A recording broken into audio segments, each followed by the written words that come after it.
Both sound really good. Makes me hungry. I haven't eaten today, so. It's everybody today. Yep. All right. Okay. Well, dominant performance though yesterday, even though you fell short. Talk about your sophomore guard. I mean, she just dominated the floor, 26 points, 10 for 12, I think, field goals. Talk about her and how that still helped you keep yourselves in the game. Aspen Thornton, our starting point guard. I think if you look back our last 3 games, she's just been really a constant offensive threat for us. She's done a good job getting us into the offense, but she's pretty fearless. You know, she's like the smallest player on the court, and she's willing to take big shots. She took a lot of hard hits yesterday and just hopped up and kept going, but she was really good in our Alabama State win at home last week, and then both of our games this week, at New Mexico, at ORU. I mean, she was just really constant for us. And, you know, you have to have players that are willing to step up in crunch time and hit shots. And, you know, we made some calls for her to get open looks, but she also creates shots for herself. And so she was pretty big time, I think, the last 3 games. But yesterday, you know, her career high as an ACU Wildcat with 26 points was a big exclamation point, I think, just on how she's progressing this season. You've got Nichols and McMurray on Wednesday, who is having a record year. I mean, they're doing very well as well. So tell me what those two, how you can compare those two in these matchups this week. You know, we've got a really good opportunity this week to focus on ourselves for a few days before we jump into our next scout. But we're very grateful that our next 2 games, our last 2 games before Christmas break, are at home. This week was kind of a daunting task. You know, we were in New Mexico and Oklahoma, and so we were traveling all week.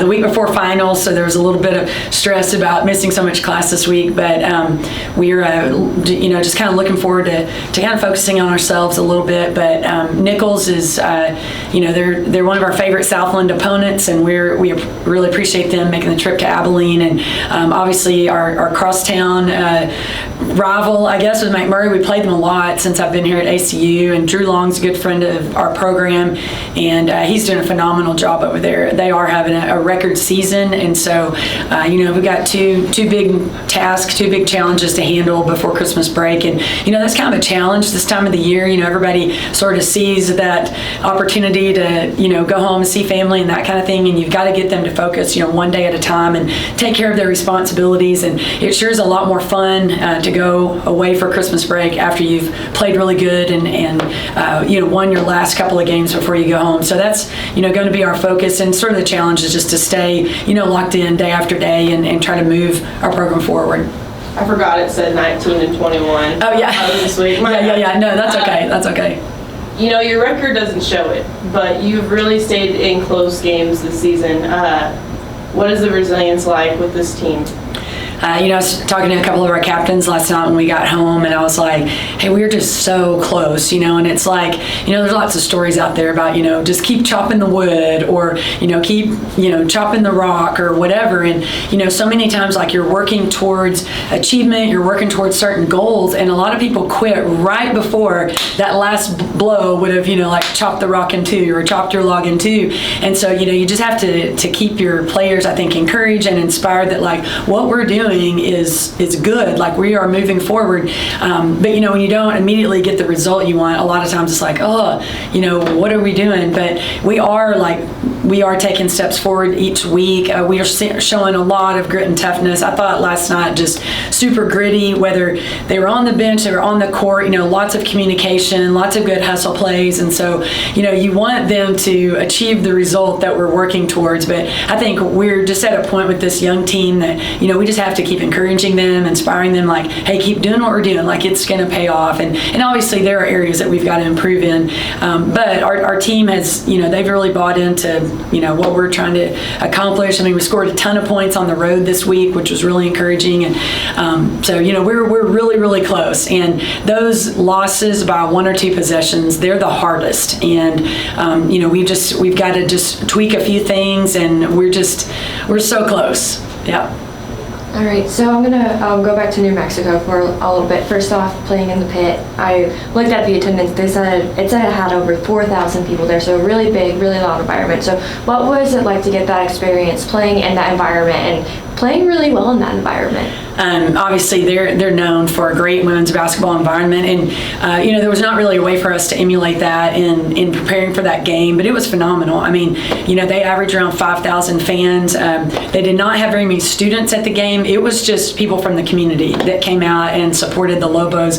But historically, the Pit is a really cool place, to go play basketball. It is hard to win there. It's hard to beat the women's team, hard to beat the men's team there, year after year. And so just a cool environment for us to get to play in. And obviously they cheered when their team did something well, but the loudest that the crowd got is when the officials made a call that they didn't agree with. I mean, the place would just erupt. And we had 3 fans there, and our fans would just be like egging them on, they'd be cheering loud when we did something well.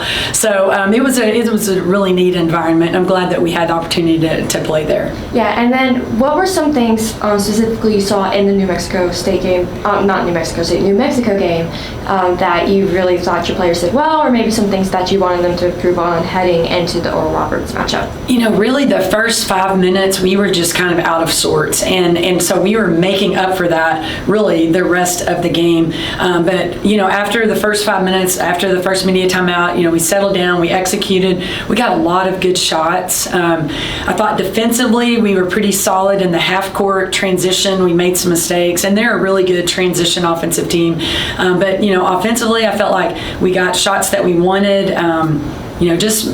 Pleased overall offensively. It was just some transition errors, and just the fact that, maybe the crowd had something to do with it, but we were just out of sorts for like 5 minutes, and they rattled off a ton of points to start the game out. So we've got to learn to start the game better, like we did at ORU. We've got to have good starts, especially when you're on the road. It's just hard to play catch up when you're in someone else's arena. Yeah, and then now going into ORU, what apart from Aspen Thornton and her performance, what other things that you saw were you pleased with during that game? We don't talk about last year very much because we don't have that many returners. It's not real relatable, but the loss at home to ORU last year was awful. They had 26 points off offensive rebounds, and we lost by 3. And so that was a big point of emphasis. We cannot allow them to get offensive rebounds, and then we need to be the team that dominates the boards. And we started the game with offensive rebound after offensive rebound. We ended up with 18 offensive rebounds. It's the most we've had this year. And so I thought that was a huge turning point for our team, just to really buy into the concept, we have to be dominant rebounders.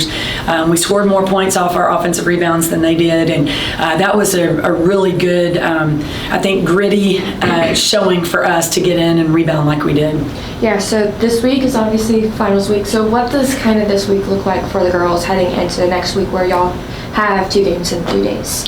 Yeah, it's an opportunity for us to give them time to be successful in their finals. Our team's pretty serious about academics from the head coach down, but we have players that are, they're really trying to excel in the classroom and make the best grades that they can. So we're going to allow them plenty of time to do that. Our practices will be a little bit shorter.